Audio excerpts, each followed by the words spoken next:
next question I would like to ask, and then I'm going to wrap it up, hopefully. Can a utopia exist in a world governed and ruled by feelings? Honestly, I don't think it can, because to achieve a utopia, you probably have to like see the objective good of what would make a utopia. You can't take into consideration human rights, animal rights, environmental rights, or any of that shit. At least that's how I'm seeing it. I feel like utopias can never exist anyway because the whole point of it is that it can't exist. That's what a utopia is. It's a dream, you know. So what would happen if we made a concerted effort to reach the dream as best we can? That would be interesting. It would be I feel great. like that. I feel like that's what Elon Musk has been trying to do. In terms of what? Sending us to Mars, the Starlink thing, or just being a meme lord on Twitter? Going to Mars, if you can't win in this world, sort it out in the next one, you know. I'm just hoping he doesn't be the guy who starts the stuff that we'll need Doomslayer for. Just saying. I mean, if there's going to be a program in which we can be able to create a Doomslayer from each and every continent, I say the world would be we'll be fucked from the beginning, but it would be interesting to see if those survive, go on to watch Doomslayer take on the rest of the hellish riffraff. Yo, what would an African Doomslayer look like? Oh, I would love to know what an African Doomslayer would be like, actually. Oh, that would be so cool. For some reason, I think an African Doomslayer would be fucking legit. Just imagine his soundtrack though. Would it still be metal? I'm going to be so racist here. I'm gonna say it's gonna be metal with mixed in with Amapiano somehow.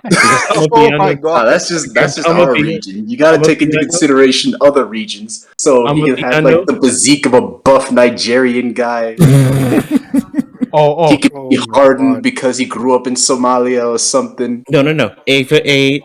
Okay, so African-born Nigerian guy, who's been through the most, so we can say from Somalia or DRC or some shit. Maybe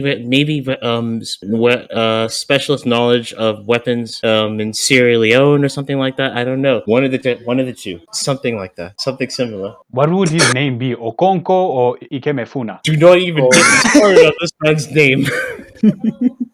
Because I really wouldn't know. Because to pick a Doomslayer from the African continent would be pretty fucking tough. But yeah, be very interesting. The Prophet, I was hoping I'd get some insight from you since you're the youngest of the group. Can a utopia exist in a world governed and ruled by feeling? No. No, please explain, because I want to get your take on this, because stereotypically, younger kids are seen to be the, how should I say this? Optimistic. No, not optimistic, but more, what's the word I'm looking for? To be more self-aware and self-conscious about how mental health, their feelings and stuff like that compared to the older generation. They woke. Yeah, the woke.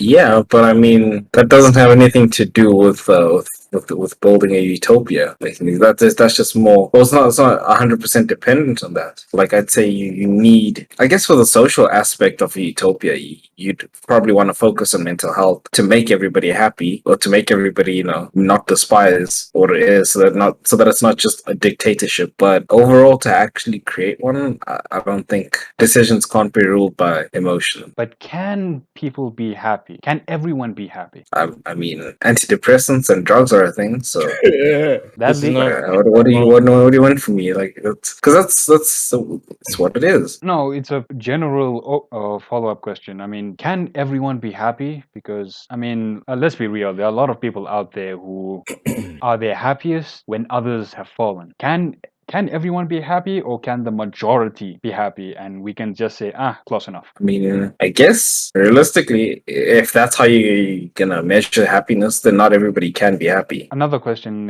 but a different train of thought. Is it possible in a materialistic world to be happy while still being materialistic? If you can always get more material goods, then yeah. Yeah, but that will require a way to earn money. No, let's say if money wasn't an issue. Yeah, then it wasn't an issue. Hypothetically. Money isn't even then, I don't think so, because motherfuckers would still be jealous of like what other people got. It depends on how materialistic you are, but also nobody is 100% materialistic. So While also no one's 0% materialistic in a Western yeah, world. and so that's why you can't really ask me a binary question like yes or no, because like gender, it's a spectrum.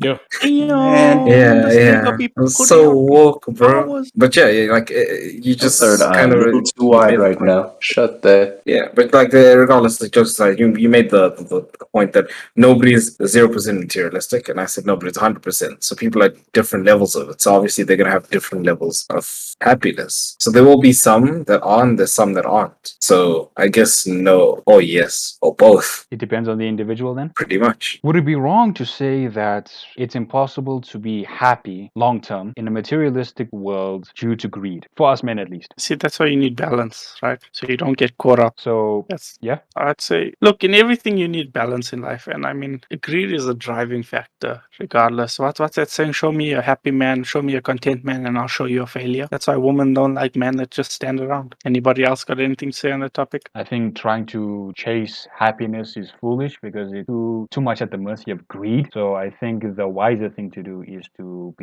to find content with one's life. But that's just what I think. I think don't place happiness on accomplishment. Yeah, Like don't say when I get this I'll be happy, because the truth because is you'll when you never be do happy. you Yeah. won't be happy. Yeah. Because just like And Mo boy. said, it's greed is a driving factor. So once you get this, like it's like saying I want a PlayStation 5 and I'll be happy. Once I get the PlayStation 5, I'm gonna want the PS6 when it comes out, or I'm gonna want games for that PS5. You're gonna want more and more to add on. And because you got the one thing, you're also gonna feel more empowered to get the next thing. But the truth is there's not always 100% chance you're gonna get the next thing. And so when you get to the point where there's something that you won't be able to get, depression gonna hit you like a freight train.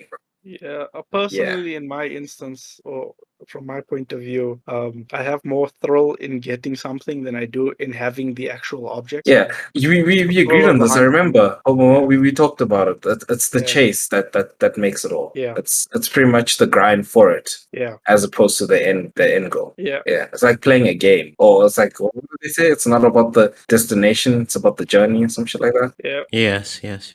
It depends on the person. Like some people can be like genuinely happy with things they do. Like it depends. Yeah, it just depends on you as a person, you know? Well, that is what we all think, ladies and gentlemen. Please let us know in the comments below.